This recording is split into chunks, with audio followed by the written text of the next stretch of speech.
en el síndrome coronario agudo. Doctor, tengo una pregunta. 24 Si horas. el pas... Ah, perdón. Hagamos Si el una cosa, pas... Mariela. Contésteme Sí. primero la mía y después yo contesto la tuya. ¿Cuánto Mm, tiempo tengo que administrar beta bloqueantes? no, Ajá, 24 horas, ¿no?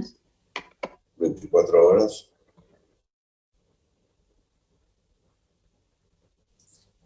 Algunos, estoy de acuerdo con la mejora clínica y ver las constantes vitales y ver el riesgo de ruptura y ver cómo prosigue la arritmia y el riesgo de ruptura de la parte isquémica y ahí ver cuánto tiempo dar el beta bloqueante y como dijo otro compañero, se puede dar toda la vida.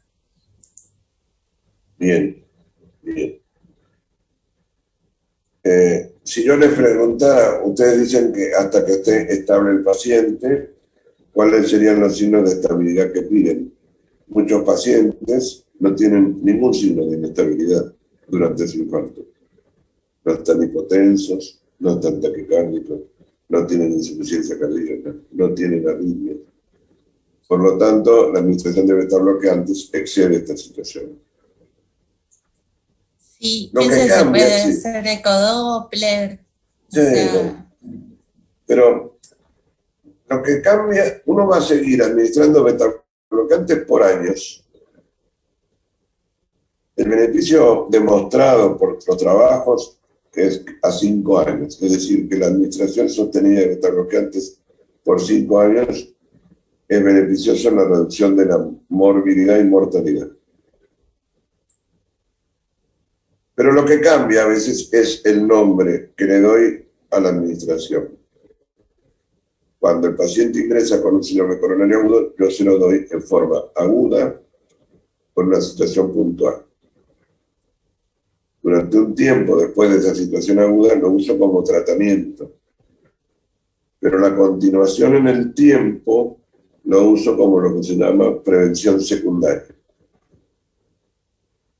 Es lo mismo, que sigo dando el mismo beta-bloqueante, pero el concepto por el cual se extiende en el tiempo deja de ser estrictamente el tratamiento para ingresar en el concepto de prevención secundaria.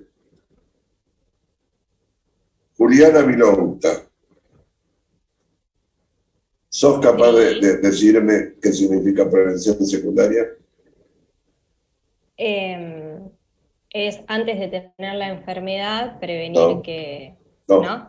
Esa sería la Entonces, primaria. No, esa sería la esa es la primaria. primaria. La secundaria es evitar que los efectos de una enfermedad o un trastorno sean más graves. Eso sería tratamiento. Ah, no, entonces no. Está cerca. Prevención secundaria es intentar que ese paciente, después de haber tenido en este caso un síndrome coronario agudo, vuelva a tener otro síndrome coronario agudo. Prevención primaria, para que entiendan la diferencia, es evitar que el paciente tenga su primer síndrome coronario agudo. Pero cuando ya lo tuvo, como en este caso, la prevención es secundaria, es evitar que vuelva a tener. Y por eso lo prolongo en el tiempo. Y por eso lo puedo tener hasta 5 años, como prevención secundaria. Esto es independiente de que si además el paciente es hipertenso y yo lo trato con beta-bloqueante, va a seguir toda la vida con beta-bloqueante, pero por su hipertensión, no por su infarto, no por su prevención secundaria. ¿Se entiende esto? Uno que diga que sí. Sí. Esto entonces es como que vos le das el beta bloqueante solo por el síndrome coronario, pero Sí, si es hipertenso, se lo das por la hipertensión además y no lo vas a dejar. exactamente. doctor, y Después puede por... ser Sí. porque inhibe, o sea, inhibe ese remodelamiento patológico del corazón. Pero mucho menos. Para eso tenemos otra droga que ahora les voy a preguntar. antes de terminar, ¿cuáles dentro de los betabloqueantes que me nombraron los que más se utilizan? Carvedilol, ¿Por qué? Alol, Nebivolol. Bisoprolol, Espera que el último LOL no lo entendí. Carvedilol, Nebivolol, bisoprolol, Bisoprolol, Atenolol, lolol, Atenolol, nebivolol, ya está, Labetalol. la betalol. Muy bien. Para primer concepto, este es lo que llama un efecto de clase. Significa que cualquier betabloqueante en el infarto agudo tiene un efecto positivo y favorecedor. Después, Doctor, le sí. quería preguntar algo. Si se ve que tiene EPOC, asma o poca saturación de oxígeno, a pesar que le doy oxígeno, ¿cuál sería el beta bloqueante más seguro en esos casos? Vuelvo un poco a lo primero. Si tiene contraindicación, no se lo doy. Si no tiene contraindicaciones, el efecto de clase buscado es común a cualquier betabloqueante. Después, tendré que hacer una selección mucho más afinada en función de cada paciente. Por ejemplo, si el paciente tiene un bloqueo AB de primer grado, no voy a usar un betabloqueante que tenga una acción muy potente con respecto al bloqueo. Usaré algún bloqueante que tenga un efecto más simpático mimético intrínseco, por ejemplo el carvedilol, que bloquea menos. O si el paciente tiene claudicación intermitente severa, buscaré un betabloqueante lo más específico posible para reducir el efecto sobre circulación periférica y probablemente use, por ejemplo, el bisoprolol. Pero cualquier betabloqueante puede ser útil. Las contraindicaciones para betabloqueantes las conocen de la farmacología probablemente y son fundamentalmente insuficiencia cardíaca aguda o trastornos de conducción AB de alto grado. Los demás son contraindicaciones relativas. En los diabéticos se administra betabloqueante sin problema. Lo de la hipoglucemia oculta no lo he visto nunca. Y bueno, entonces administro betabloqueante. Las dosis, por supuesto, van a cambiar dependiendo de la droga que use. Bisoprolol de 2,5 a 10 miligramos por día es una dosis promedio. Carvedilol. Carvedilol es una droga muy buena, pero que tarda en alcanzar su dosis óptima. Y las dosis van entre 3,125 a 50 miligramos por día. El atenolol va entre 25 y 100. El nebivolol no me acuerdo, no lo estoy usando. Es el último betabloqueante que apareció. Un viejo betabloqueante que no se hacía y apareció de vuelta. Pero bueno, esto es... Doctor, perdón, la dosis del bisoprolol, ¿puede repetir? Entre 2,5 y 10 miligramos por día.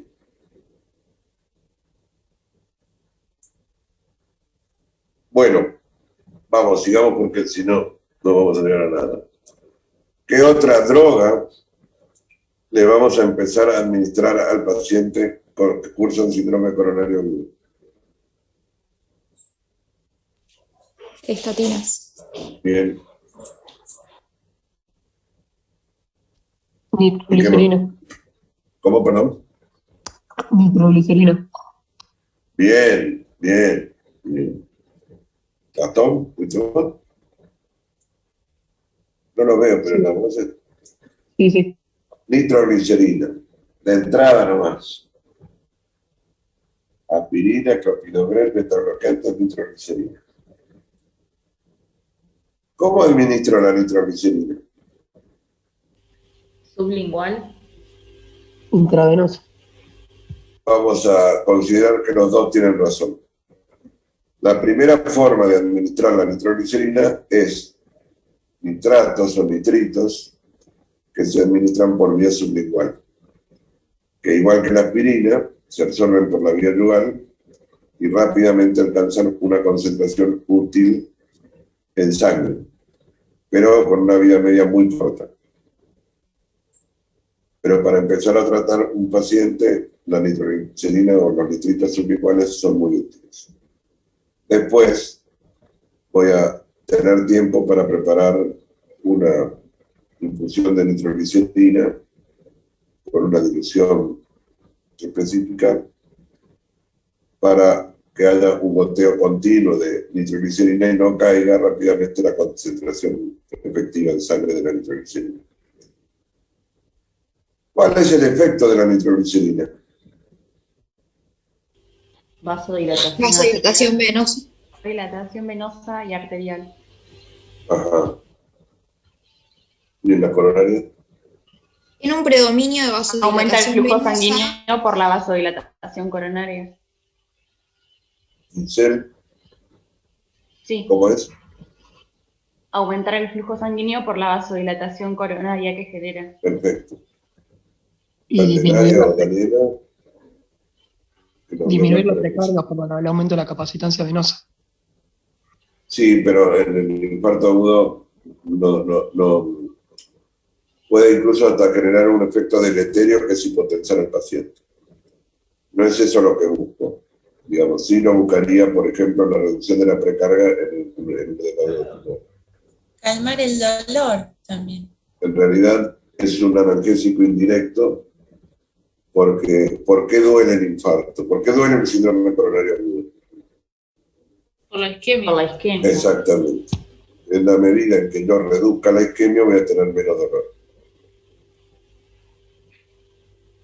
Por eso les decía al principio de todo, cálmenme el dolor con un analgésico y dedíquense después a actuar sobre los mecanismos que están produciendo ese dolor. ¿Y La nitroglicerina, administrando? sí. ¿La nitroglicerina se puede obviar del opiáceo como analgésico? No, en general no, por lo siguiente. Si le das la vía sublingual, cada 5 minutos tendrías que darle un comprimido sublingual, con lo cual le vas a producir una hipotensión machaza, que Claro. perjudica la evolución del infarto. Y Entiendo. si lo das por vía endovenosa, hay un tiempo de preparación de la solución de nitroglicerina, que sería un tiempo en el cual el paciente no tiene analgesia. Y además vamos a depender un poco del efecto que la nitroglicerina tenga sobre la circulación coronaria, que puede ser insuficiente o escasa. No, Entiendo. digamos. Milagro. Gracias. No, perdón. No, está bien. Pero obviamente que hay mucho más, pero vamos sumando medicación. Estatina, dijeron por ahí, y está muy bien. ¿Qué estatina conocen? Atorvastatina. Rosuvastatina. Provastatina, dame lo que presté todo, así contame.